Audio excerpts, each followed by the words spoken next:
ಜಾತಿ ಜನಗಣತಿ ಪರಿಷ್ಕರಣೆ ಕುರಿತು ಇಂದು ರಾಜ್ಯ ವಿಶ್ವ ಬ್ರಾಹ್ಮಣ ಪೀಠಾಧಿಪತಿಗಳ ಅಭಿವೃದ್ಧಿ ಸಂಘದಿಂದ ಸುದ್ದಿಗೋಷ್ಠಿ ನಡೆಸಲಾಗಿದೆ. ಮಲ್ಲೇಶ್ವರಂ ಜೆಪಿ ರಾಯಲ್ ಕಾಂಪ್ಲೆಕ್ಸ್ನಲ್ಲಿ ನಡೆದಿರುವಂತಹ ಸುದ್ದಿಗೋಷ್ಠಿಯಲ್ಲಿ ಹಲವು ಪೀಠಾಧಿಪತಿಗಳು ಭಾಗಿಯಾಗಿದ್ದರು. ಈ ಸಂದರ್ಭದಲ್ಲಿ ಮಾತನಾಡಿದ ಶ್ರೀ ಶಿವ ಸುಜ್ಞಾನ ತೀರ್ಥ ಮಹಾಸ್ವಾಮಿಗಳು, ನಮ್ಮ ಸಮಾಜ ರಾಜ್ಯ ಹಾಗೂ ದೇಶದಾದ್ಯಂತ ಇದೆ. ಈ ಹಿಂದೆ ಜನಗಣತಿಯಾಗಿತ್ತು, ಆದರೆ ನಮ್ಮ ಸಮಾಜ ಜನಸಂಖ್ಯೆ ಕಡಿಮೆ ಇತ್ತು. ಹೀಗಾಗಿ ನಮ್ಮ ಸಮಾಜದ ಒಂದು ನಿರ್ಣಯವನ್ನ ಪ್ರಕಟಿಸ್ತಾ ಇದ್ದೇವೆ. ನಮ್ಮಲ್ಲಿ ಒಟ್ಟು 41 ಉಪನಾಮಗಳಿದೆ. ಒಂದೊಂದು ಭಾಗದಲ್ಲೂ ನಮ್ಮ ಸಮಾಜಕ್ಕೆ ಒಂದೊಂದು ರೀತಿಯಲ್ಲಿ ಹೆಸರಿದೆ. ಹೀಗಾಗಿ ಗಣತಿ ಸಮರ್ಪಕವಾಗಿ ಆಗಿಲ್ಲ.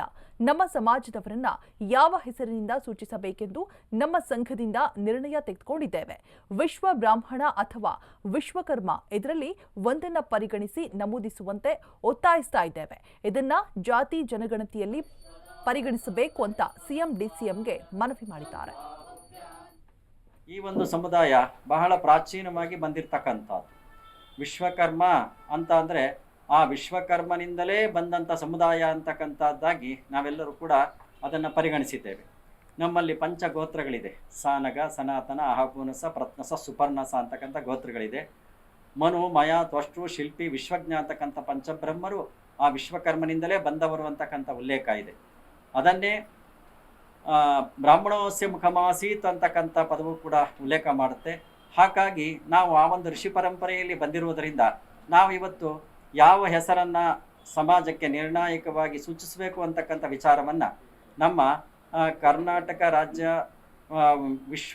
ವಿಶ್ವಬ್ರಾಹ್ಮಣ ಮಠಾಧಿಪತಿಗಳ ಮತ್ತು ಪೀಠಾಧಿಪತಿಗಳ ಅಭಿವೃದ್ಧಿ ಸಮಿತಿಯಿಂದ ಈ ಒಂದು ನಿರ್ಣಯವನ್ನು ತೆಗೆದುಕೊಂಡು ಅದನ್ನು ಇಲ್ಲಿ ಪ್ರಕಟಪಡಿಸಲಿಕ್ಕೆ ಅಂತ ನಾವೆಲ್ಲರೂ ಕೂಡ ಒಟ್ಟಿಗೆ ಸೇರಿದ್ದೇವೆ.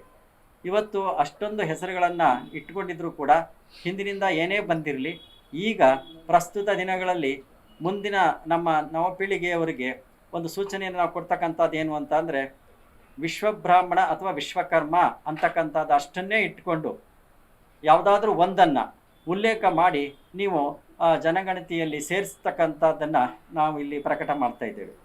ಯಾವುದಾದ್ರೂ ಒಂದನ್ನು ಯಾಕೆ ಇದನ್ನು ಹೇಳ್ತಾ ಇದ್ದೇವೆ ಅಂತ ಅಂದರೆ, ಇಲ್ಲಿ ವೈದಿಕ ಪರಂಪರೆಯಲ್ಲಿ ನಡ್ಕೊಂಡು ಬಂದಿರತಕ್ಕಂಥ ಬ್ರಾಹ್ಮಣ್ಯವನ್ನು ಪಾಲನೆ ಮಾಡ್ಕೊಂಡು ಬಂದಿರತಕ್ಕಂಥವರು ಇದ್ದಾರೆ. ಇನ್ನು ಉಳಿದಂತೆ ನಮ್ಮ ಎಲ್ಲರೂ ಕೂಡ ಪಂಚಶಿಲ್ಪವನ್ನೇ ಮಾಡ್ತಕ್ಕಂಥವ್ರು. ಆದರೂ ಕೂಡ ಬಹಳಷ್ಟು ಹೆಸರುಗಳನ್ನು ಇಟ್ಟುಕೊಂಡು ನಾವು ನಮ್ಮ ಸಂಖ್ಯೆಯನ್ನು ಕಡಿಮೆ ಮಾಡಿಕೊಳ್ಳುವುದಕ್ಕಿಂತ ಈ 2 ಹೆಸರುಗಳನ್ನು ಮಾತ್ರ ಇಟ್ಟುಕೊಂಡು ಮುಂದಿನ ದಿನಗಳಲ್ಲಿ ಉಲ್ಲೇಖ ಮಾಡಿ ನಮ್ಮ ಸಮಾಜಕ್ಕೆ ಒಂದು ನಿರ್ಣಾಯಕವಾಗಿರ್ತಕ್ಕಂಥ ಅಂಕಿಅಂಶಗಳನ್ನು ಕೊಡಬೇಕು ಅಂತಕ್ಕಂಥದ್ದಾಗಿ ನಮ್ಮ ಆಶಯ. ಈ ಒಂದು ಸಮುದಾಯ ಬಹಳ ಪ್ರಾಚೀನವಾಗಿ